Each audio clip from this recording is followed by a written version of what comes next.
Part 1. You will hear a telephone conversation between an employee of an airline company and a customer. You have 30 seconds to look at questions 1 to 6.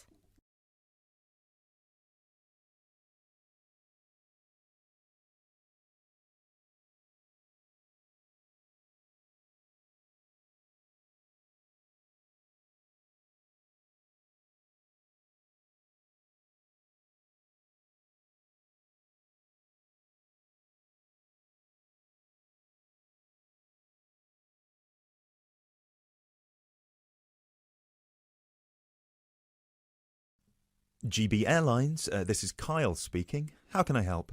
Hi, my name is Matt Walsh. I'm calling on behalf of Mr. John Sparrow to claim expenses for a delay in his flight last week. Good morning, Mr. Walsh. Thank you for calling. Could you please tell me the flight number and the date of departure? The date of departure was the 24th of January, 2016. I'm afraid I don't have the flight number in front of me at the moment. Okay, that's all right. One moment. Could you tell me where was Mr. Sparrow departing from? He was departing from Athens. Is that Athens, Greece or Athens, Georgia? Athens, Greece. Right. And what was the destination? It was Heathrow, London. Right. We've got 2 flights from Athens to London, Heathrow, on the 24th of January 2016. Was it the 3:25 p.m. flight or the 9:45 p.m.? It was the later one, 9:45. Okay, so the flight number is GB1011. Right, okay. Okay, yes. I can see that Mr. Sparrow's flight was cancelled and he was booked on the next flight on the 25th of January at 3:25 p.m. Is that correct? Yes, that is correct. According to our system, one of my colleagues spoke with Mr. Sparrow on the phone on the 24th to inform him of the cancellation and offered to book a hotel for him for the night, but Mr. Sparrow preferred to book one himself. Yes, because he didn't want to stay near the airport, as the next flight was in the afternoon. Yes, of course. Could you tell me which hotel he stayed at? Yes, he stayed at the Hypnos Hotel. Oh, could you spell that for me? Of course. That's Hypnos. Right. Thank you for that. And could you please tell me how much the total cost was for the night? Sure. It was €73. Right. Do you have a copy of the receipt for that? Yes, of course. Would you like me to send it to you? Yes, please. Can I email a picture of it to you? Absolutely. The email address is refunds@gbairlines.co.uk. Great, thank you. No problem. Were there any other expenses you wish to claim? Actually, yes. There was also the taxi ride to the airport and the taxi ride back the next day. Right. And what was the total cost? The first taxi ride was €53 and the second one was 42, so 63, 73, 83. Yeah, so the total was €95. I'll send you the receipt for those as well. Thank you. Are there any other expenses? No, I think that's it.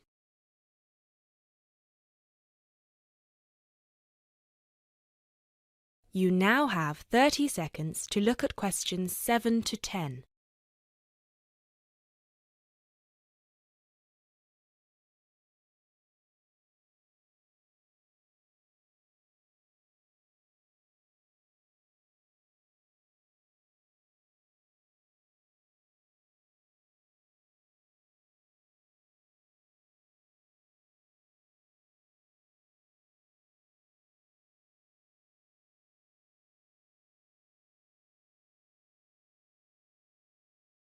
Excellent. So if you could please send us the receipts for the hotel and the taxi rides, and after we receive them, it should take about 48 hours for the funds to reach Mr. Sparrow's account. Perfect. Thank you so much. My pleasure. Is there anything else I can help you with? Actually, yes. There's one more thing. Mr. Sparrow complained about the meal during the flight. He said that it was a bit bland. Right. So he asked me if it was possible to switch to a different meal option for his upcoming flight to Kiev next week. Right, of course. Just give me a minute, please. Right, I see that Mr. Sparrow had the light meal option for his flight to London, and you would like to change that. What would you like to change it to? What are the other options? We've got 12 different meal options. Would you like me to list all of them for you? Well, Mr. Sparrow has told me that he would prefer something without meat. How many of these do not contain meat? We've got 3 meal options without meat. We've got the vegetarian option, the vegan option, and the Asian vegetarian. What's the difference? There's a variety of different dishes served with each option. For example, next week the vegetarian option will be a small spinach and feta cheese pie, a bread roll, a salad, and tropical fruit. And the vegan option? The vegan option doesn't include any dairy products, and it also doesn't include fowl, eggs, or honey. I'm afraid I don't have the specific menu for this week, but I can email it to you as soon as it becomes available. Oh, could you do that? That would be great. Yes, of course. I can email you a detailed description of all the meal options if you like. Yes, please. No problem. Please do not forget to call us back to change the meal option. You need to do that 48 hours before the departure time for international flights and 24 hours for domestic flights. So 48 hours for this one then? Yes, exactly. Perfect. Oh, no, I'm sorry. Transatlantic flights require 48 hours. All flights within Europe require 24 hours. So in this case, you will need to call us 24 hours in advance. I apologise for that. Okay, great. So, could I please have your email address so I can send you the menus? Certainly. It's matt.walsh@sparrowlimited.com.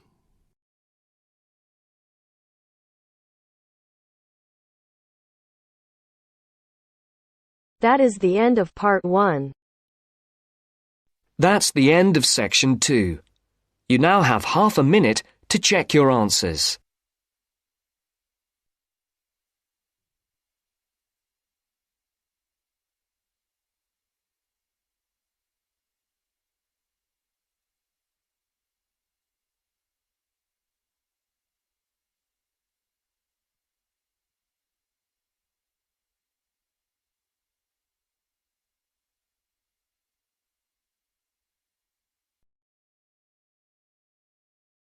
Now turns to part 2.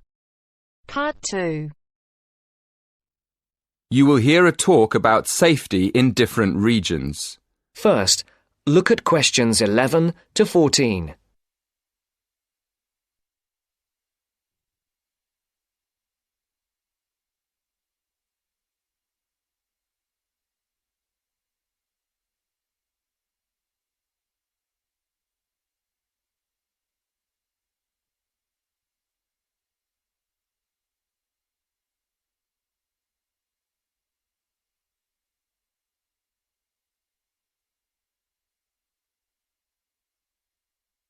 Listen carefully.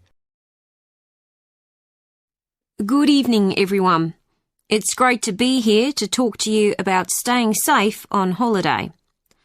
Before I came this evening, I did a little research on where students like to go for their holidays and came up with 2 different regions, Latin America and India.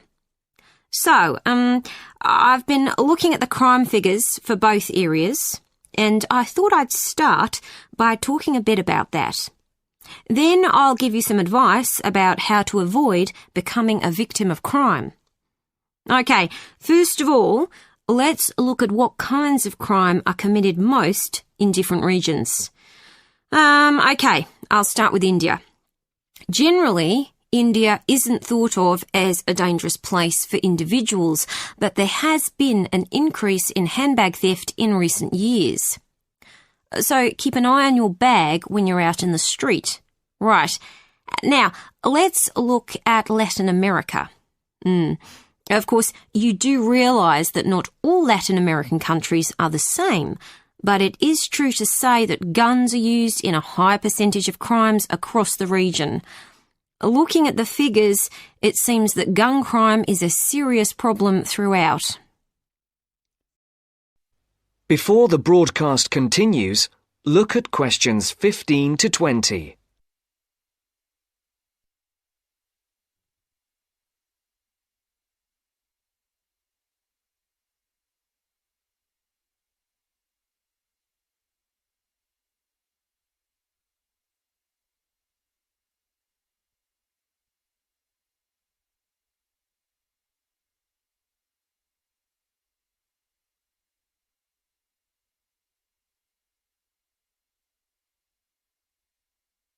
You will now listen to the second part of the talk.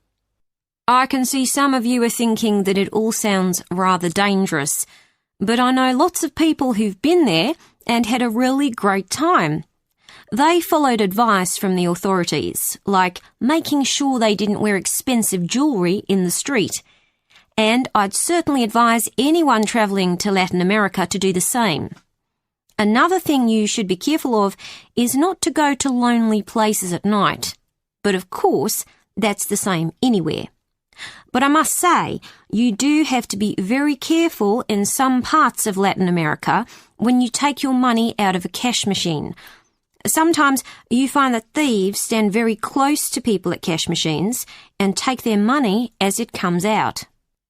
Okay, so now I'll finish by talking a little bit about India. I've actually been to India, and I didn't have any feeling that it was dangerous at all. First of all, I went on an organised tour with a group of people.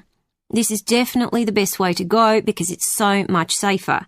I mean, I didn't go anywhere without the group, and we had a tour guide who spoke the local language and knew the area. In fact, I remember now, she warned us not to go off with strangers, even if they seem nice and friendly. But again, you wouldn't do that at home either, would you?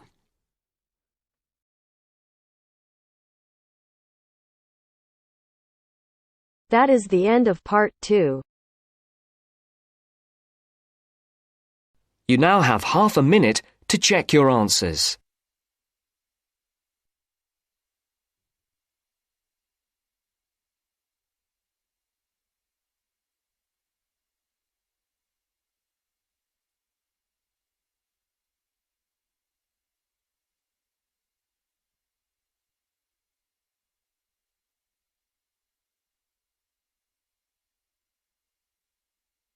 अगर listening के साथ साथ आप speaking की भी practice करना चाहते हैं तो हमारी अपनी एप्लीकेशन है बेबी कोड आइल्स, प्लीज डाउनलोड करो। ऐप स्टोर और प्ले स्टोर दोनों पे अवेलेबल है और लिंक डिस्क्रिप्शन में भी हमने डाल दिया है। यहाँ पे आप एआई टीचर को जितने चाहें उतनी बार स्पीकिंग टेस्ट दे सकते हो, जब चाहें तब, कोई रिस्ट्रिक्शन नहीं है। और अगर आप चाहते हो कि टीचर आपको आपके बैंड स्कोर बताए, आपकी मिस्टेक बताए और कैसे आप 5 बैंड से 7 बैंड इंप्रूव कर सकते हो, तो प्लीज यूज करो मेरा promo code IELTS50। Do not forget my promo code is IELTS50.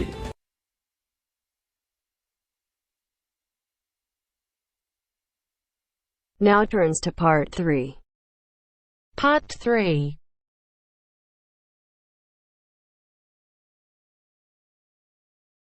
You will hear a conversation between two students working on a presentation. You have 30 seconds to look at questions 21 to 24.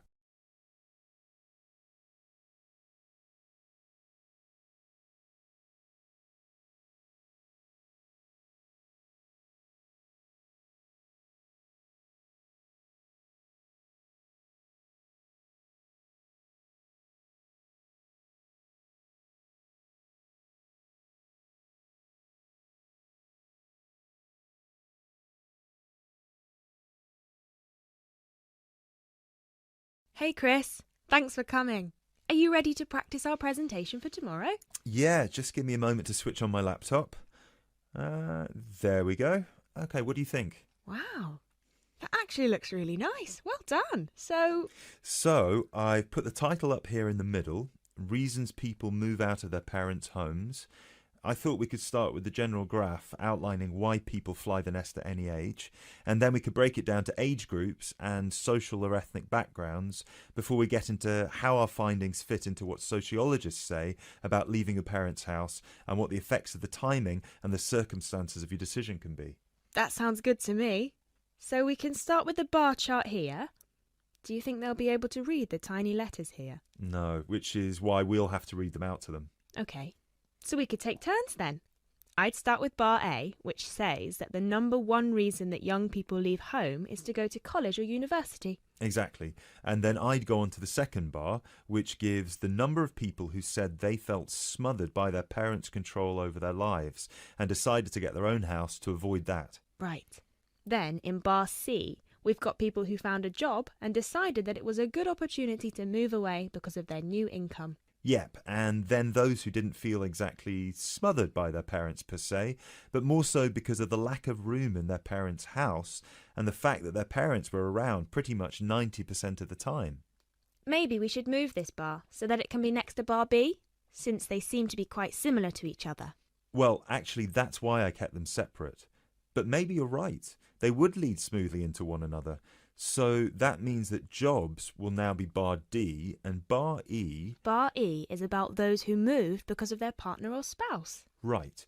And then at the end, we've got those who are pushed to leave by their parents and those who left because of a conflict at home. I guess at this point we should mention that, as expected, we had almost 0 people reply that they left home because of emancipation or abuse, despite the fact that our study was conducted anonymously, probably because the participants didn't feel confident enough to share such private details with us. Or maybe just because there was no one in our pool of participants with such experiences. Yeah.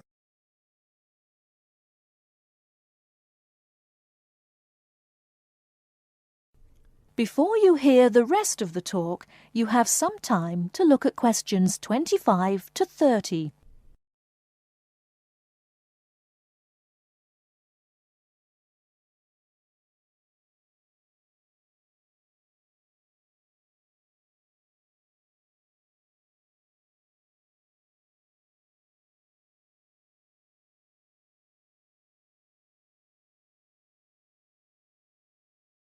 Now listen and answer questions 25 to 30.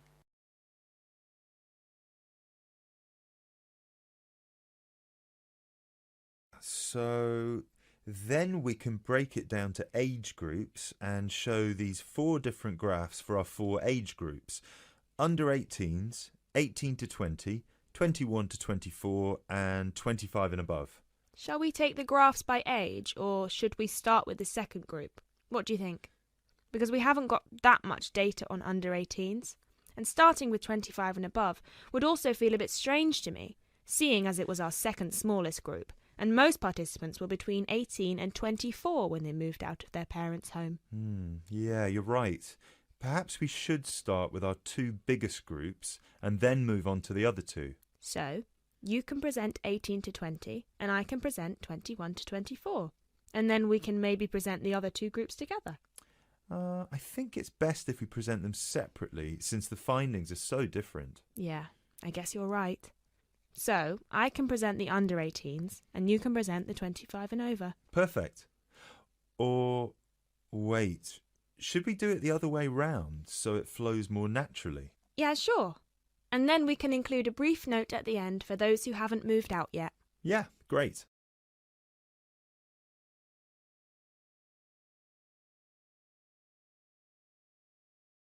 Excellent. So, then we can move on to the final chart before we get to the bibliography and explain what they said they found difficult when they moved out. Yeah, so we can say the biggest issue for everyone was finding a place to live, especially for those who didn't have a guarantor or didn't live in a student hall of residence. Yes, and that 30% of the participants also experienced some financial problems in the beginning, with bills and rent and food and everything. Right.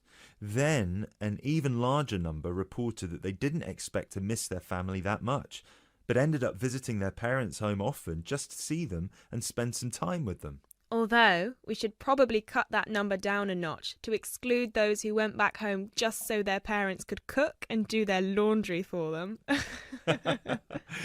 Yeah, sure. Anyway, then we should finish off with the final issue, which was flatmates. Oh yeah, so we should say that a whopping 67% complained about the people they had to live with, and that they were often dirty and inconsiderate. Right. Great. So then we can move on to how our findings fit into...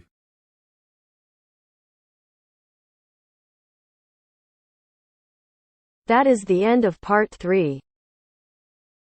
You now have half a minute to check your answers.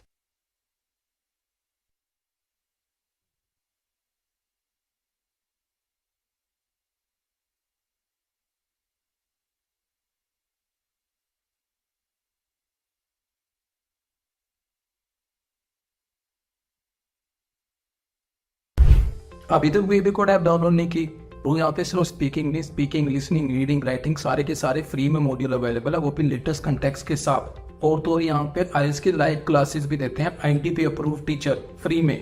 तो please download करो, try करो और अपने दोस्तों के साथ share करो ताकि ज़्यादा से ज़्यादा बच्चों तक ये बात पहुंच सके।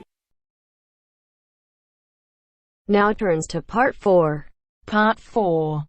You will hear an orientation lecture on sports therapy. First, you have some time to look at questions 31 to 40.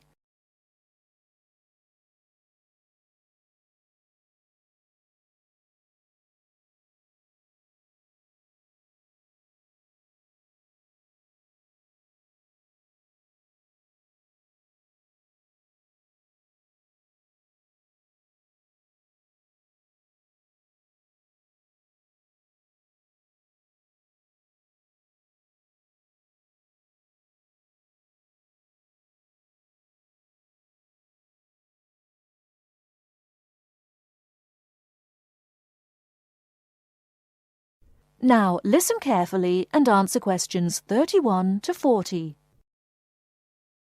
Good morning and welcome to the University's Open Day and to our lecture on sports therapy. There are two good reasons to be here. Firstly, you will experience what a university lecture is like, so take out your notebook and pen. And secondly, you will find out about the sports therapy programme. OK.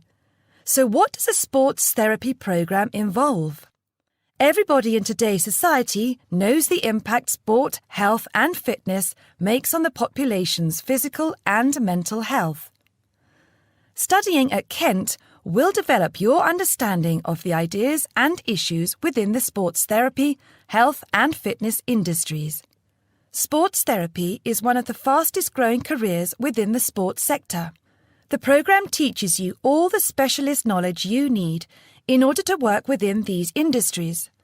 This includes scientific aspects such as anatomy and physiology and sports psychology.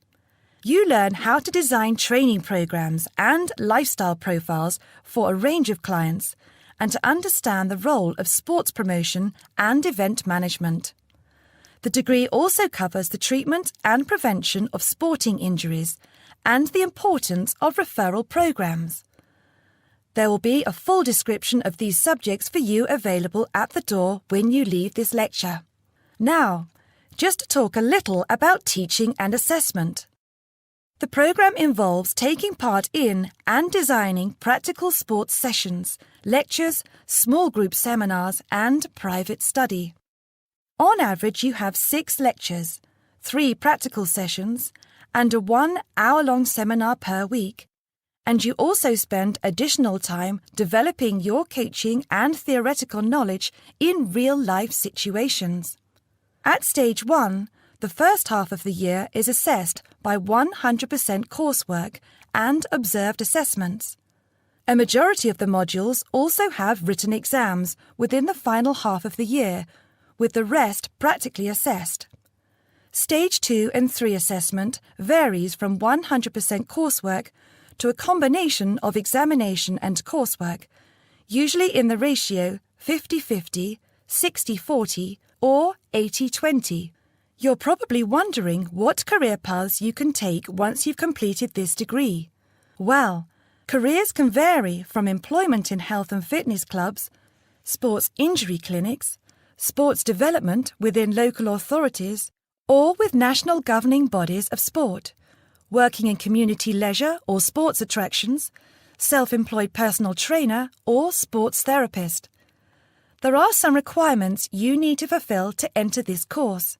International students can qualify with the following: school certificates and higher school certificates awarded by a body approved by the university, matriculation from an approved university, with a pass in English language at GCSE O-level or an equivalent level in an approved English language test, passing one of Kent's foundation programmes, provided that you meet the subject requirements for the degree course you intend to study, or an examination pass accepted as equivalent to any of the above. In order to enter directly onto a degree course, you also need to prove your proficiency in English, and we ask for one of the following: average 6.5 in IELTS test, minimum 6.0 in reading and writing, Grade B in Cambridge Certificate of Proficiency in English, Grade A in Cambridge Advanced Certificate in English,